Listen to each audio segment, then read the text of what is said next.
This episode is brought to you by Paintsville Tourism. Visit paintsvilletourism.com. Paintsville is located in the heart of the Country Music Highway on US 23 in eastern Kentucky. Come see why Paintsville is eastern Kentucky's city of note. Visit paintsvilletourism.com. This episode is brought to you by the Highway Artist Management Agency. We take pride in helping artists achieve their full potential. Visit us at highwaymgt.com. That's highwaymgt.com. If you're in the market for a new or pre-owned vehicle, try Pops Chevrolet. Pops Chevrolet will give you the best price guaranteed. Visit popschevy.com. P-O-P-S Chevy.com. Welcome to the Behind the Shed podcast. If you're wondering what type of podcast this is, let me share a few things before we start. My name is Wade Smith. I have the honor of working on a film documenting the extraordinary life of legendary music producer Harold Shedd. Harold basically changed country music in the 80s and 90s. He has produced some of the biggest albums in country music. With Alabama alone, he produced 21 consecutive number one hits, a record that'll never be broken. And he has worked with icons such as Mel Tillis and Reba McEntire. He also signed acts such as Billy Ray Cyrus, Toby Keith, Shania Twain, KT Oslin, the Kentucky Headhunters, just to name a few. He built the Music Mill studio from scratch, and then he ran Mercury Records in Nashville and turned it around into a powerhouse, and he also founded Polydor Nashville. To say Harold has had an amazing career in life is an understatement. Alright, so about this podcast. While researching for the film, I've been around Harold the last several years, listening to him and his friends and colleagues share stories about music, radio, Nashville, and life. These stories are the best. They are very informational. They're very entertaining. These stories are built for podcast. For the next several episodes, we will sit down with Russ Zavitson, who ran the Music Mill, Brian Rawlings, he ran Disney's publishing, Jason Morris, music publisher, Chuck Bedwell, also a music publisher, along with myself and the legend Harold Shedd. These guys have worked together or with each other for decades in the music business. Nashville's legends of the 70s, 80s, and 90s, and the puppet masters behind the scenes, working the deals, listening to the songs, recording the tracks, so folks like me at home in Red Bush, Kentucky, can turn the radio on and hear Alabama sing Roll On. These guys are the pioneers that changed the country music industry. They took a genre of music stereotyped as hillbilly or backwoods, performed with small audiences in bars and honky-tonks, to monumental heights with artists selling millions of records and selling out super stadiums in minutes. They made country music artists household names worldwide. We hope you enjoy the show as much as we enjoy making it. This is Behind the Shed. But it was when you were working at BMG and guy came to see you. We were all the lowest guys on the totem pole, so we got all the guys that just walked in off the street. And so you got some guy came in, played him a few songs. Yeah. Chuck passed on all of them, and then the guy stood up and said, "Young man, I've been a publisher for 25 years."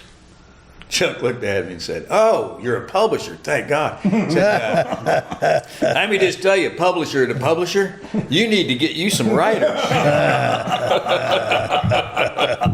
Yeah, he wasn't real happy about Yeah. He needs to get you some writers. We did a song I think he together. came to see Russ. Yeah, y'all signed him. Yeah. That's what's crazy. Russ didn't like his song and he pulled a gun on it. Oh, shit. That really happened. Oh, I remember that story. Wow. Yeah. What was it? Tony Hazelden. And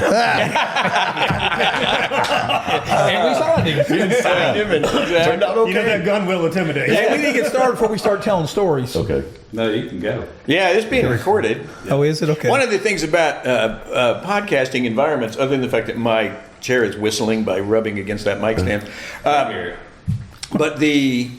is that they always start when you don't think they are. Oh, so that you'll tell that story. It's been going on for a while. Yeah, it's hard to tell. Hard to tell how much is going to have to be clipped off the Well, no, front of this guy. conversation. But if we're going to tell that story, then a guy came in and at the Music Mill, you came up the stairs and came back, and there was only one way out, back down the hallway and down the stairs. 27 stairs. And guy claimed that he'd been sent over by Columbia Records to see me, and I just assumed it was true. I didn't check it. Right. Guy came in, sat down, and gave me a tape, and I put it in. And terrible track with no singing. I turned it down. I said, well, I can't tell you anything about your song. There's no lyrics here. He goes, listen to it.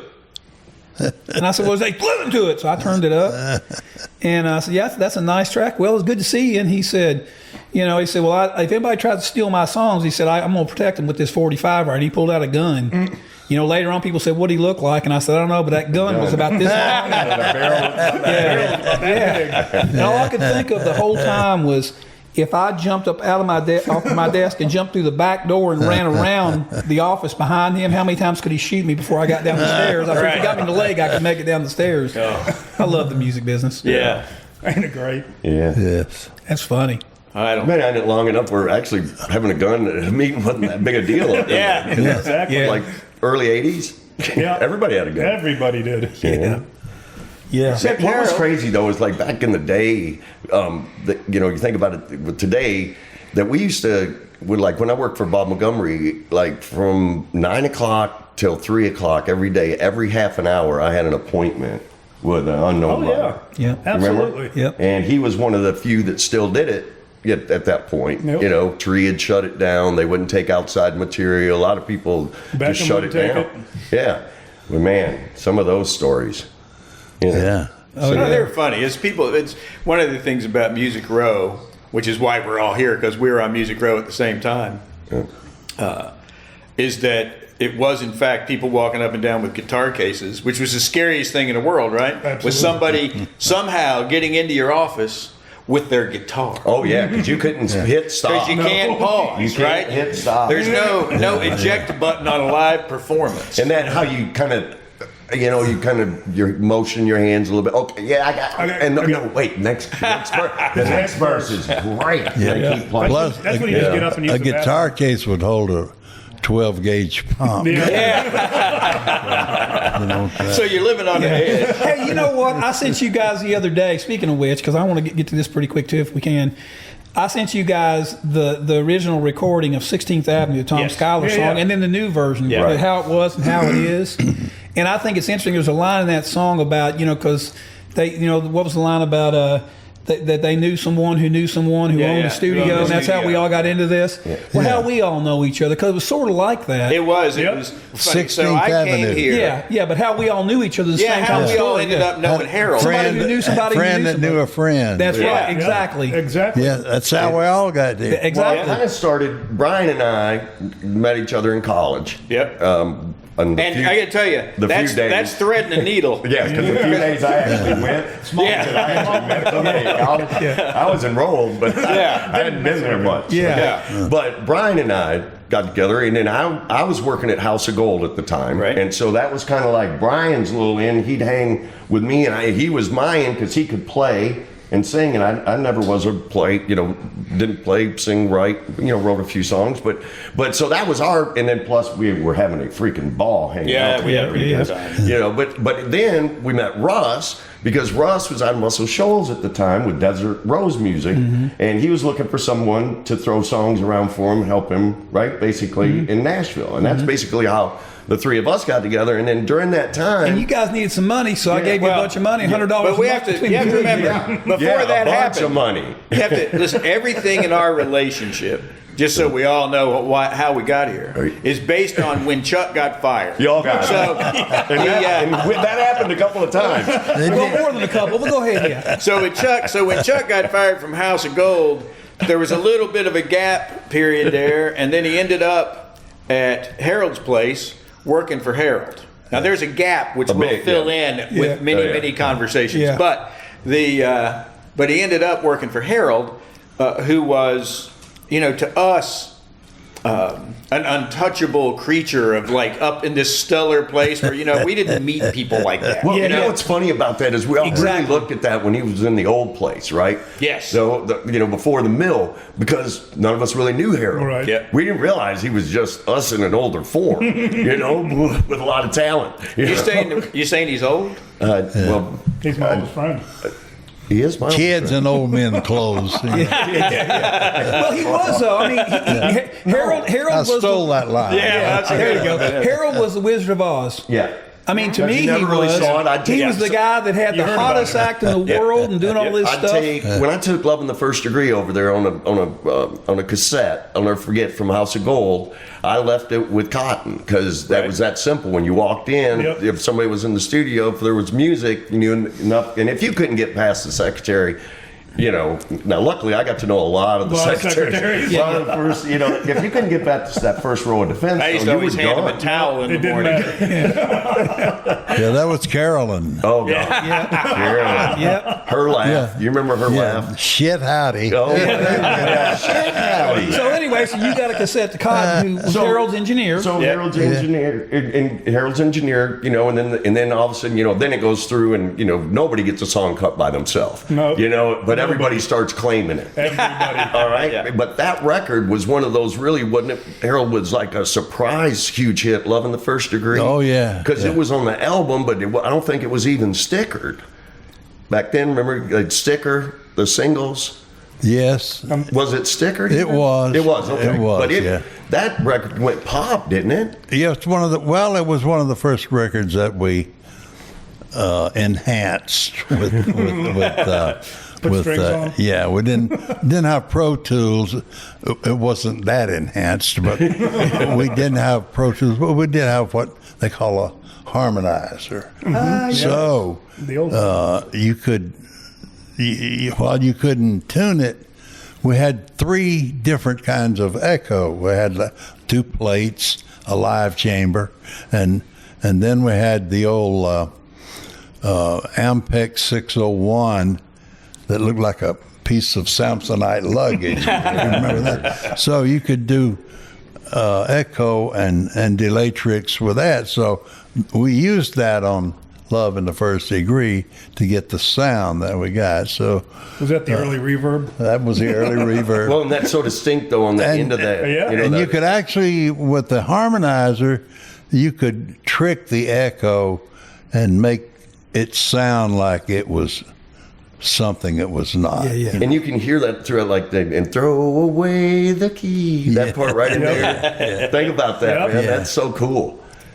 So Absolutely. you're saying it was Baby, could you make left me Teddy sound defenseless. good. Yeah. You could make Teddy sound good in 1981. But so then, like after Stepping out from the garbage. But the really cool thing about all of that era was you didn't have all the perks, but you did have the ability to make a singer do it until he got it right, So Yeah. that It that may was take all day. that was a good part of it. Yeah.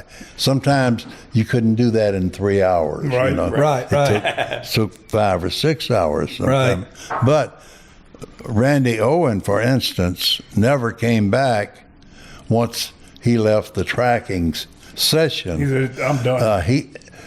We did tracks until he got his vocal the way that he wanted it, and then we built the record around all of that. Yeah. Wow. That was a good part of it. Yeah. Man, there's no doubt those records were great. The big thing to me in those days, though, was that when I first moved to Muscle Shoals and was coming back and forth to Nashville, a big country record would sell 150 albums.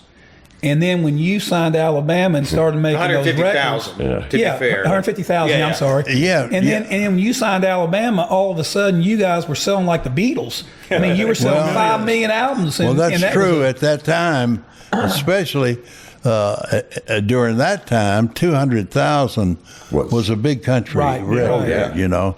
And my homes in Alabama in 5 months was gold. Absolutely. So it was Wow. And that was so unheard of. eye-opening, right? And then the one that followed sold 4 million. Yeah. Yeah. Just Times right were away. Feels so right. Yeah. Yeah, Had so- Love and Old Flame. Yeah. Feels so right. And I can But remember. all of a sudden, it was a different animal, though. All of a sudden, that you all were having these huge album sales in Nashville. All of a sudden, we talk about Nashville today. how country's so hot. But I mean, that's a different concept in those days, because in those days, all of a sudden, you were competing with the world, not Nashville, Tennessee anymore with those records. Well, those records were so good, but they're also different because it was a group. It wasn't that individual. Because I've got a theory, and I think Harold will agree with this, about what really hurt country music more than what people realize is when Keith Whitley died. Yeah. Because Keith Whitley was such an incredible vocal country. He was the real deal. He was the real deal, and people would have patterned themselves after it. But instead, it turned into a bunch of hat singers, and there was that unique kind of new country guy. They're not saying. Well, the early '80s, it was a little different. Yeah. But you know what I'm saying? It's just that unique thing. I mean, but Harold you always did unique. Like when KT Osland. Oh my God. What you remember when we went and saw her at the little thing down there beside Tavern on the Row? Yes. Where was he? Tavern on the Row. Warner Brothers is now. Yeah. It was that cinder block building. And we both in the song when she was those songs that she was singing, I was like, remember we were just like, oh my God. Yeah. You listen. Well, even the original demo that the lady from CSAC, what was her name? Diane Petty. Oh, yeah. Diane Petty brought her to town originally, and then we went to her showcase, and while there were several label heads represented, no one seemed to really be into her because they didn't, I guess, really She wasn't get the music. The fact that she was older and everything entered into their decisions. And to me, once I heard all those songs like you're talking about, it didn't matter how old she was or if she was male or female. We can make a great You record. can't turn that down. And what was crazy too with her was when you got to know her and her personality really came out. Oh, yeah. She was She was a she was star. an icon. She was She was witty. She was so powerful for women. The 80s ladies Yeah, absolutely. Yeah. was, I mean, women that went crazy and bought that record. Yep. Yeah, Russ, if you remember, 80s Ladies was Song of the Year, Record of the Year, Album of the Year. That's huge. She was Female Vocalist of the Year. Oh, it was a sweet. And wrote and sang the song. So that had not been done in like 20-something years. But she was on CSAC in the 80s, so she only made $37. That's right.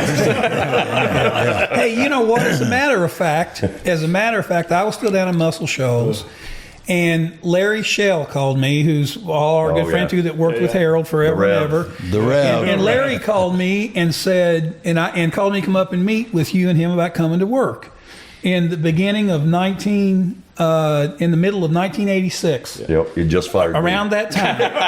Once That's again. absolutely right, as a matter of fact. You just fired me. And I came He didn't up, want to, but he and I had to met- fire Chuck. Yeah, Okay, and now I go came up, ahead. I think it was in March of 86, and I came up and we met, and I barely knew Harold at the time. We met that first time, and Larry said, "What do you think?" And I said, "Man, I don't know. I feel like I'll just be country if I can. I want to be able to do all these different things, you know." And so right around the time y'all signed KT, I'd come back up later that year, and y'all played me those first sides you'd done on KT.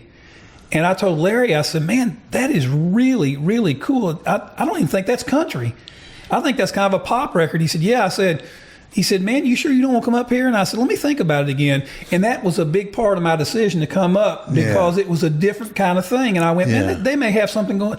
And it was, of course, it continued after that. Of course, the ride I took with you after that. But, you know, that was something that made me open my eyes up and go, Well, you "Oh, knew my a guy God." that knew a guy. Yeah, Right. I knew a guy who knew a guy. Started with him. I knew a guy who knew a guy who knew a guy. Who knew a guy. Who knew a guy. Yeah. Who owns, you know, a studio. A studio. Who owned a studio. Yeah, one of I the worked at close quarters. That's how I got to know all y'all. Yeah. But Harold, I think that's the one thing that is so classic about your career as a producer is nothing is the same. There's no two artists that you ever did sound alike. that like, oh well, that sounds like the record he did on so and so, or that sounds this sound. They, you know, Absolutely. I mean, well, Actually, no two you know, records sound the same. I of course, mean, there's yeah. not- That's what I'm saying. And back then it was a little bit different too because you had to tell a story. 1 through 5 on one side of the album. You couldn't, you evil bitch, in the first song, and then how much I love you on cut 2. Right. Remember that whole thing of placing songs on the album? order? A side and B side. That was a huge deal. Yeah. Joe Galante used to let me help with that because he said, "Man, you know how to kind of." I learned it from Harold. But Well, you guys, were so instrumental, not just in the music, but the attitude and everything. I don't know how we were able to do the first part of it, and that is to assemble a group of people that were as good as we had, and then all you guys came along, and then the KT was really the first big act we signed after Alabama. Alabama was so huge. I'm sorry, Mel Tillis came along, and we worked with Mel and then KT. But when we showcased KT, she had been recording and singing commercials in New York, and that's where she was. I'm trying to remember her flying back and forth during the. She was doing hemorrhoid commercials, so she wanted to get into country music. And I said, well, anything's better than that. I said, we got a lot of those. But anyway, so she did misrepresent the age, slightly, but she was, I thought, 42, and she was really 48. But the record, to go back, Russ, to what you were saying earlier, my deal with KT was she did not want to give up the songs until she tried to do her thing. And I felt like that she deserved that. And so my deal with KT was we'll go in and we'll demo these songs. And if we can get anyone interested in the project, then we'll do that. If not, then she agreed to let me take the songs and do what I wanted to do with them, And I had a place for them at the time because I had been in talks with Rick Blackburn at CBS. And they were looking for a new direction for Janie Fricke at that time. And I thought, when I heard these, that's who I thought of, actually, in the beginning, because, it was a whole career laying there. Right. 10, 20 of the best songs I'd ever heard, or that anyone had ever heard. So, and I called David Briggs and Larry London and Mike Brignadella. Greatest players in town. Absolutely. So we all went in to do these demos, and about the second song, Larry London came up and said, "Harold, we're not doing demos, don't you?" And I said, "They do sound like records, And so that's how good it was. Nothing I was doing. I just happened to bring KT, but the guys knew what we were doing, Right. And that was so Larry London, good at the time. He was the best at the time. Do you remember when he said the metronome was off? And you guys stopped the studio and they had a guy come in and check the metronome, and it was off. Yeah. It's funny. That's a drummer. That's genius right there. He also told another artist we were working with one time, it was a lady, she said, the beat is, ma'am, I am the beat. And he was. And he was. He was the Yeah, beat. you know what I think? Yeah. I think you just said it wasn't anything I was doing a minute ago, Yeah. and it's interesting to me because I think the whole legacy here to me with you, and I feel like it's part of our legacy coming up under you, is that those artists that you chose always stuck out. There were always artists coming to town that had 5 labels chasing, trying to sign them. And every artist since I've known you, even before I knew you, that you signed, everybody said, and I got to experience it a lot during the years I worked with you, nobody wanted but you. And I'll never forget people going, every time you'd sign one, I can go through the list in a minute, I'd have people that I got to know in town calling saying, man, I hear Harold signed so-and-so. I said, he's lost his freaking mind this time. And then 40 million records later. Right, exactly. And then the He's a next time you genius. do it, and they'd call and go, He's lost his he lost mind it this again. time. And finally, my joke always was, when he finally left A&M Polydor at the end of that run with Polygram, the artist he was trying to sign, he was dealing with, we laughed about when he was leaving, was the world champion turkey caller. and I remember Tony Hazelin, who wrote for us, looked at me and said, I'm sorry we missed that I one. know. I think the world is probably sad. It probably would have been a big hit record. But again, the point is about this whole thing is as I look at the younger population today and what they're doing. And I know as an old guy, it's easy to say, well, everything seems so samey. But there's been eras in our career where we all felt the same way, where it all sounds samey. You never did that, and I think that's probably got a lot to do with the success we've all had here, because we came up under that and we were trying to do different things because that's what you did. And we went, yeah, that's exciting. Yep. Going in and making a record on Bob, it's made 3 of them already and sounds like the Bob before him, never was exciting. All those acts you signed, from after KT, you went to Mercury, and there was a fledgling joke label in town when they hired you to run that label. right. It was. Just a joke. It was the place where artists went to die, they said, Yep. back in those days. And Until you the came Triple Play along. came Oh, yeah, Tom T. Hall was on that one. That's right, yeah. You came along and Records out signed 50 with an acre. the Kentucky Headhunters, which sounded, I'll never forget the day you came in and played me that record, when you signed that record.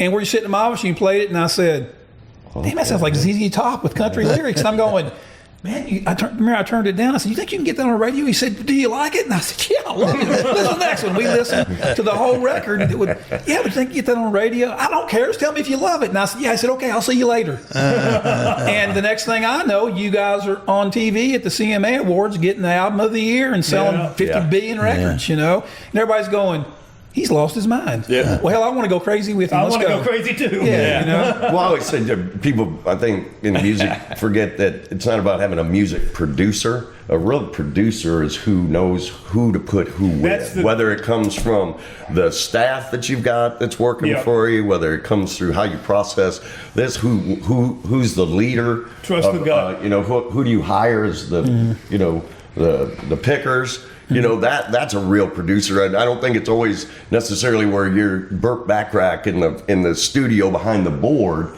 You know what I'm saying? Sure. Having to make some magic. build the machine. Your magic always was you had the right people there. You knew how to pick the right. That was my way of view. Harold always look at the greatest producer because of everything that was involved in it, not just.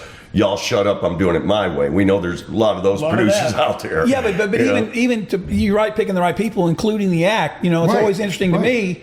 You went to go to a showcase and you see the Headhunters.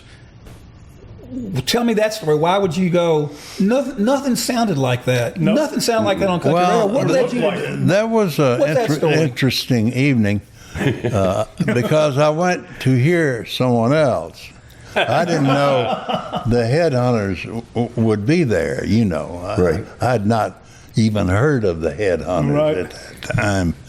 But so the act that I went to see, he didn't do it for me. So about that time, I think Larry Shell was with me. That would make sense. And as I recall, this is the way I recall it. And the Headhunters came through the front door, and I said, Larry, I want to hear this band. He said, you do? Why do you want to hear them? And I said, Well, first of all, they're the ugliest band I've Ever seen. They got to sound better than they look, right? It was a look, yeah. But anyway, and I have to tell you, even Larry's, he was such a great guy and such a talent. All you guys were as varied as the stuff we did. It was, we never did the same thing twice. But anyway, so the Heads came in, and the way I operated was always from my gut, if you'll have it, Trust the gut.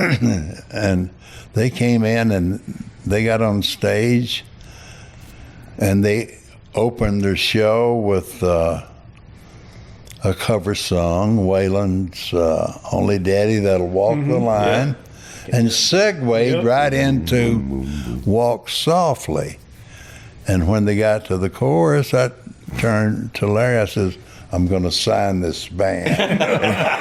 And it was like that, and that's the way it happened. That's so cool. And so we stayed, and as it turned out, they had 8 sides already cut on an album, and they called it "Picking on Nashville." Perfect title for it, And so I bought the album for $25,000 and gave them $20,000 more to do 2 more sides, and then they got a little advance for the band, and so we released the record, and it just it was so successful. It sold 3 million in no time. And then Dumas Walker came along after that. That was such a huge record. It was. Well, they became Group of the Year that year. They won all those awards on a debut album. But consider, when you say 3 million back then, let's talk about today for all the kids listening. I know. 3 million hard sales back then. The income, even. I mean, and I feel sorry for these kids today. Right. There used to be a formula. Versus streaming. Yeah. Now, the artist grossed $30 million when you sold $3 million. Then there's like $30 million, right? And Well, and back then too, you remember if you were a co-writer, one of the songs on that album, you'd make about 30-40 grand. That could get you through the That wasn't year. even a single. And that just to be on the album. Just to be on and the if you record. could get 2 or 3 of those a year, I You're don't know a if that professional made songwriter. a lot of mediocre writers stick around longer, or it did some of that. made the other ones fall off. But it was a healthy environment, though. For those of you that don't know, we're now editing for a moment the names of the mediocre songwriters that stayed around and wrote album cuts, just like Lathan Hudson. But oh God! Hey, you know what? Speaking of that, hey, let's shift for a second. So because we'll come back to stuff. But Harold, in those days, you were out finding talent and stuff, and that was a big part of your gig. That wasn't the only part of your gig as a label guy and as a producer. But this will involve us some more here too, because in those days, we actually had publishers that went out and pitched songs, and the kids there are going to say, well, what is that exactly? What does it mean? You spent a lot of your time meeting with idiots like us running around playing songs, and that was a big part of it too, listening to a lot of bad songs and us trying to get songs recorded. All of us in those days. That doesn't happen anymore, so much. I remember the first time I pitched songs to Harold, and I was like, I made a phone call, got an answer, and he said, sure. I was like, what? I'm going to do what Harold said. Tell us about the first time you played a song for Harold. You remember? Oh, gosh. I think he was at Mercury. Actually, I don't think I can tell that story. we can edit shit. Well, that was part of our philosophy, really. You took meetings, though. We met with writers. Yeah. We wanted to play songs. no germs. And, well, There were every now and then He gets you a girl. it gets germy, but you never know. So you just do it, and That'll be in the show notes. it was. Then shortly after that, Sammy Kershaw came to town. That's right. Yeah. And that was a Mercury act, wasn't it? yeah, and so we recorded Cadillac Style. Yeah. That was a great record. And Don't Go Near the Water. Near the Water. Great And record. And it just Took off. It took off. Cadillac became a sponsor and Yeah. underwrote the touring and all of that. That was a couple million albums. Delivered a new Cadillac to his driveway, Yeah. you know. Yeah. Boy, what a deal. Yeah, back in those days before Harold went to the label, when it was still at the mill. I mean, Harold has no idea how much it helped me in how I was looked at Absolutely. because Harold would, if somebody did get a little gurmy, they'd say, "Well, you know what? Play it for Chuck, and if he likes it, He'll play it for Harold. he'll play it for Harold." So That's remember right. I became the kid with the tapes with Randy and them, right? When Yeah. Alabama, that's Where's the what kid with Randy the called me. tapes? Where's the kid with the tapes? Because we'd send about 35 to 40 songs a week. Remember that, out to them on the road? Yes. And I had to put them on separate cassettes because we didn't want to all get in the same God bus forbid. God forbid. and listen to it on the road. But that's just. Hey, Well, we were at a stage where we got the choice, you know. Yeah. If someone had a new song It came to that the one mill. of their any publisher, you know, Sure. and all the publishers. It was all. they all did. Yeah. I mean, all. they came out of the and, studio. and we would listen. So, long story short, we had about 60 at the end of all of this.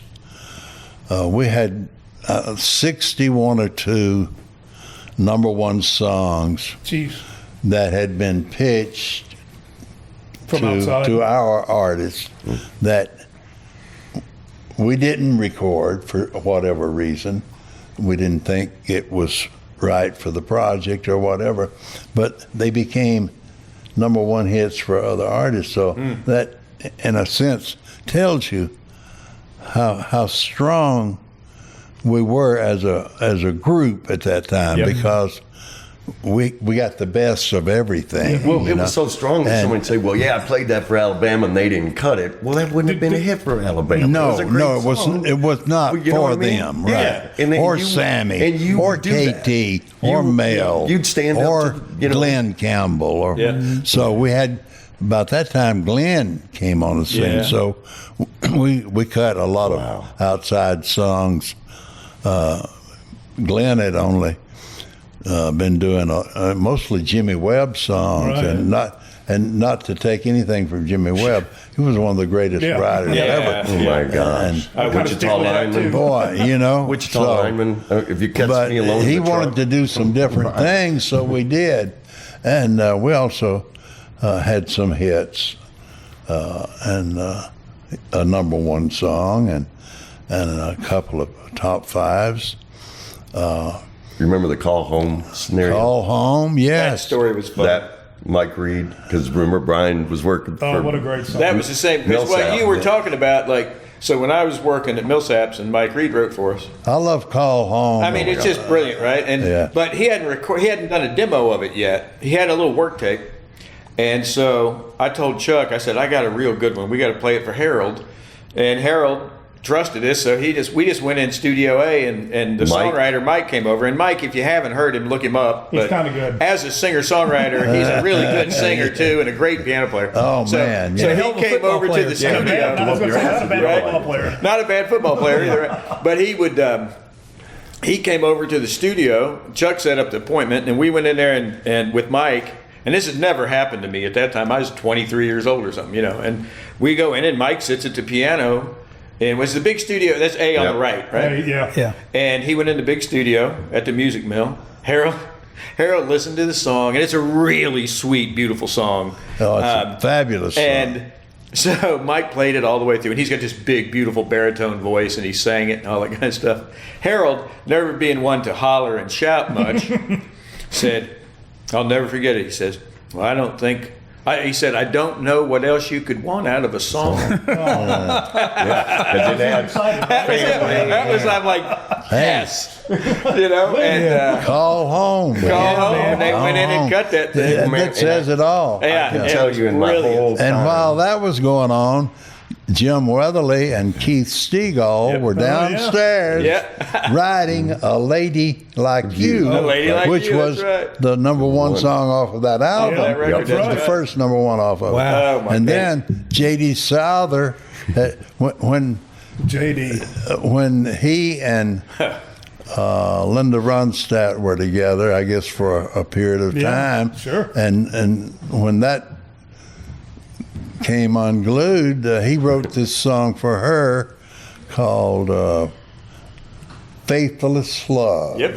And we cut that, and that was the next big hit off of that album. That's my favorite record you made on him personally. That's my personal That's my It's a favorite. brilliant One of one. my, It's a brilliant well, I record. did like the Paul Kennerly song, I'll Be Faithful to You.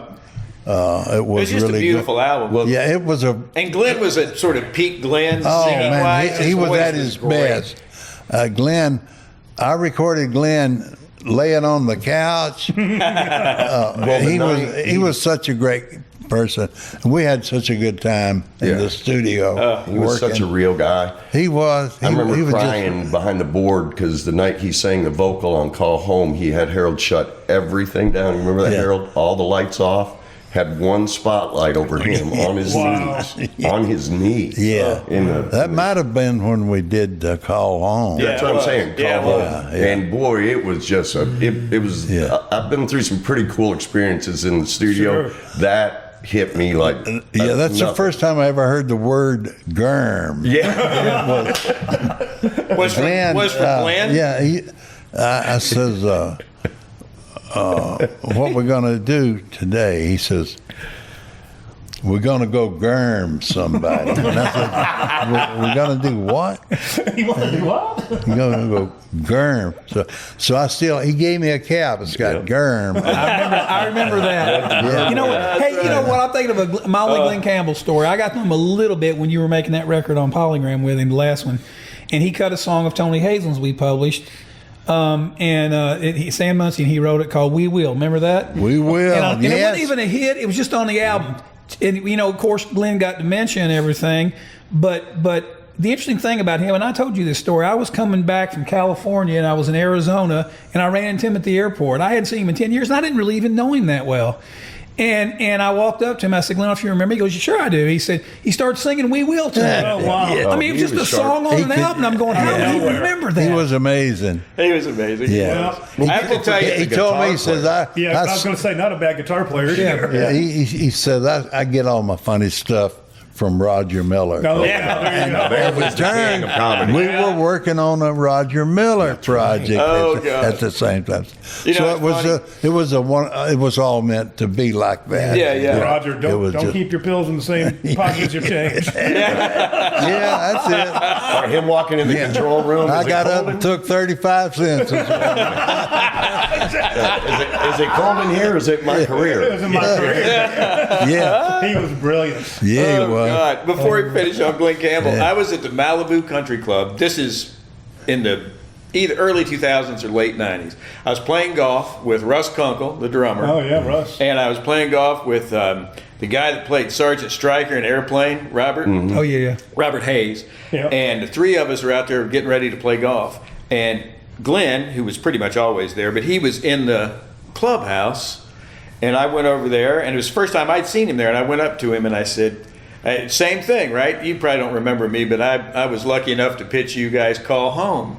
And so he stood there in the pro shop at And the sang. Malibu Country Club and sang the whole song all the way through. Wow. And I was like, that's so sweet and all that kind of stuff. And my buddy Russ is kind of tugging at me a little bit. You know, it's like, we got to get out of here. We got to get out of here.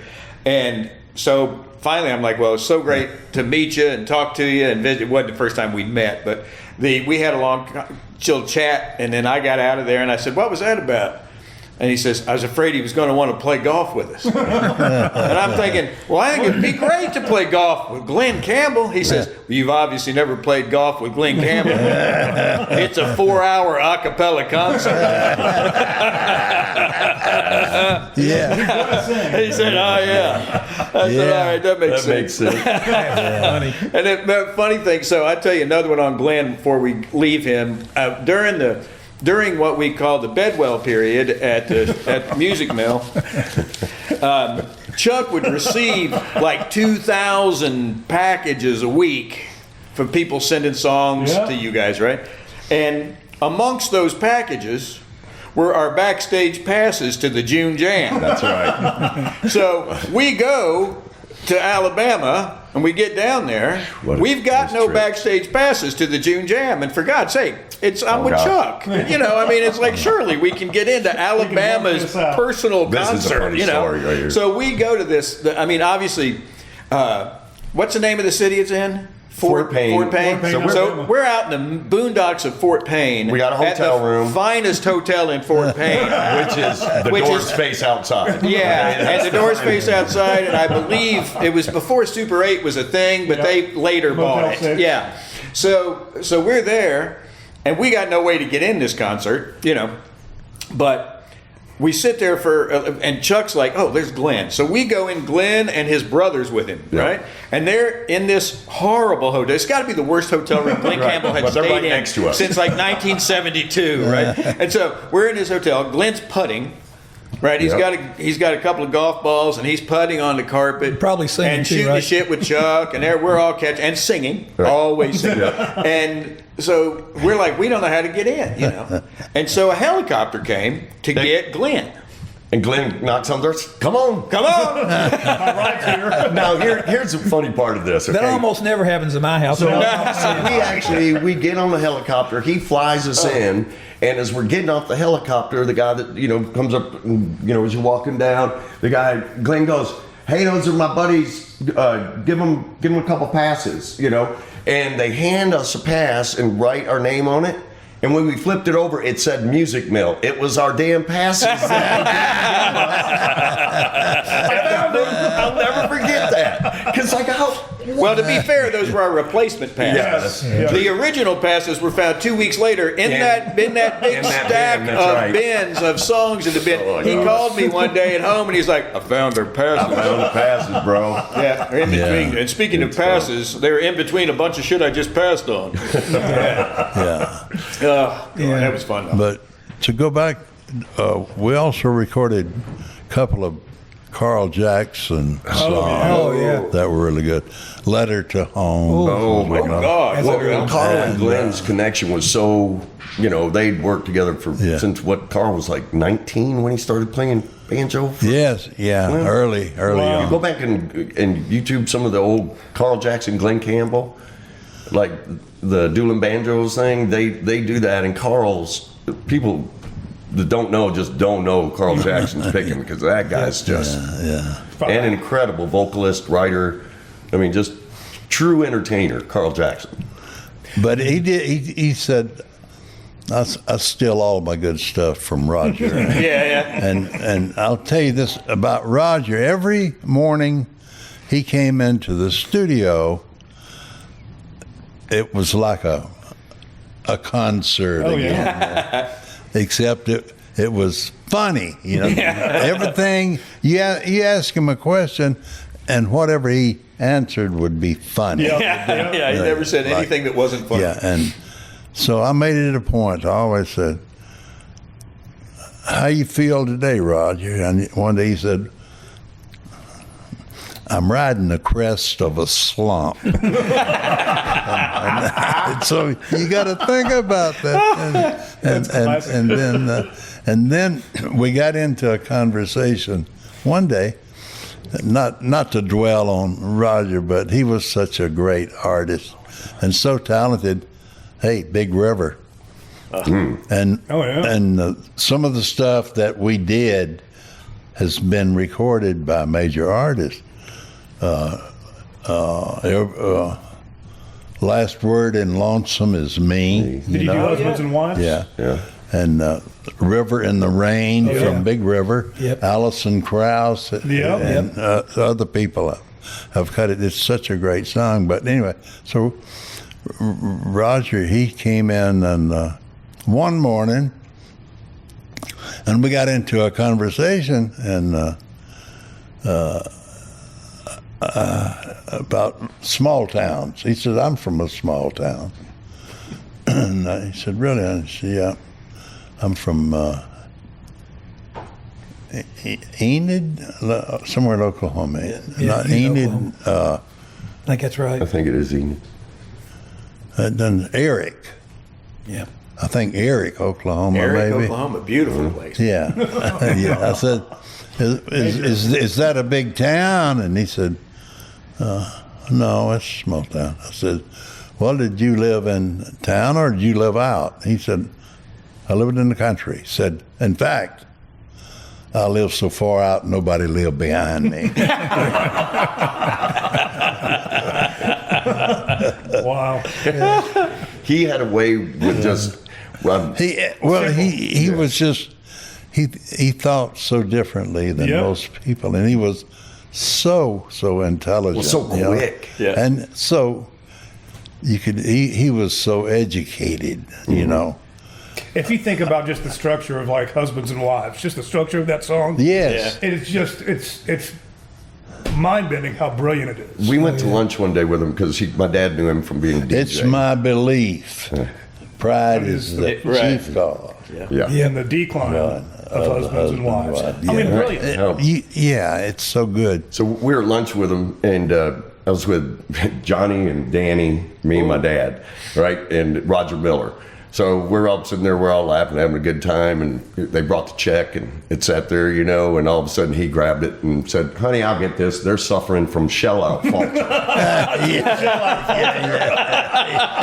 And everybody, it took about 3 seconds. That's so good. About 3 shell-out. Shell out. Yeah, That's hilarious. yeah, I'll use that. I like that. That's good. Shell out. Oh, God, that's funny. Well, he did one morning at breakfast. He and Grant Boatwright and God. Charlie Williams and I, before Charlie died. Yeah. And he died not long after that, but we were at breakfast, and it was. This will give you an idea of when it was. There was a movie out called Premeire versus Yep. Premeire. Yeah. It was a big movie. And on the breakfast, on the table, they brought the coffee and the cream. And it said creamer. And Roger picked up 2 of them and, creamer versus creamer. And he did about 15 minutes. You know, Creamer versus creamer. Yeah. That's funny. But that's how he thought. He was so quick. It was so great. But, you know, we had so much fun back then doing something that we all loved to do. Amen. Yeah. I mean, I couldn't wait to get to work in the Every day. morning. We never want to go home. We that's never why I worked. go home. We That's didn't, why I we didn't slept. work. We had it was fun. We had fun all day. That's why I'd sleep in my I was office going a to say, lot. Chuck didn't never go home. He slept in his car. They opened a bar on the main drag in Muscle Shoals. Red called Dog or Bubba's Red Dog Saloon. Actually, Sheffield, but go ahead. In Sheffield. Yeah. Yeah. So, and Chuck and I thought, well, you know, being visitors, we were tourists in Muscle Shoals area. We should visit Celebrate the moment. there and visit their new establishment and show some support for the growing tourism. And somehow in all that, I ended up at his house naked with one sock on, and Chuck was in the newspaper. That's a true story. My ex-wife came in going to work the next morning and came in, woke me up and said, Brian's in there on the floor laying naked. And I'd been out late working in the studio while they were out enjoying the new wetness of Sheffield, Alabama. Yeah, baby. And I walked in and I looked and I saw him laying there on his stomach. And I walked back in and I said, he's not naked, he's got a sock on. And went back to bed. That's a famous story. So I was laying there face down with one sock on. That's 1983 or whatever it was. There was a girl in our bathtub. Yeah. That's a whole other story. Which is a whole nother story that later involves Tony Hazelden, but he didn't touch her, just in case his wife said, Julia, That's he right. didn't. Nope. He had nothing to do with it. He just made fun of her. She was just in the But so 1999, probably 98, I was backstage at Universal Amphitheater in Los Angeles, which at the time was a big deal. And I think it was about a 12 to 15,000 seat place, and I was in the middle of trying to convince Bad Company that I should be able to buy their catalog and sign them. So I signed them all to a publishing deal. to make them like me better so I could buy their catalog, which didn't all work out, but I had a great time. You were at Disney at the time. But I was when I was running Disney's publishing. And wait, one of the things, set this up, the one sock story had grown by this time. The one sock story, Russ had told that story about me being naked face down in his living room to everyone he had ever met in my presence. And so I'm backstage one day, and it's before the show. I'm in the big dressing room with Bad Company. And they're all chatting it up and talking about this and handing around the set list and talking to some assistant to go do something. And we were all just sitting around drinking beer, having a good time backstage. And finally, Bucket Caldwell was playing rhythm guitar with him at the time. And Bucket looked at me and he said, "Hey, Brian, could you pop out for a minute?" I'm like, oh, God. So I walked outside and I sat down. There were 3 levels of backstage at Universal Amphitheater. There was the girls that got stickers on their pants. They got to come back and meet you afterwards. Then there was people that actually worked in the music business, and then there were the artists hung out, right? And so I was hanging out where the artists hung out. And you got bumped down? Right. I just overstayed my welcome. Just for a minute, you got bumped down? I did. I got bumped down, right back where I belonged. And I was feeling pretty bad about it, So I sat there and sulked like a little child for about 3 minutes, and Bucket stuck his head in and says, "Okay, Brian, come on back." So I go back in the dressing room, and that big dressing room at the Universal Amphitheater had a huge grand piano in it, and it had like a spray of flowers on it like you're walking into the Four Seasons.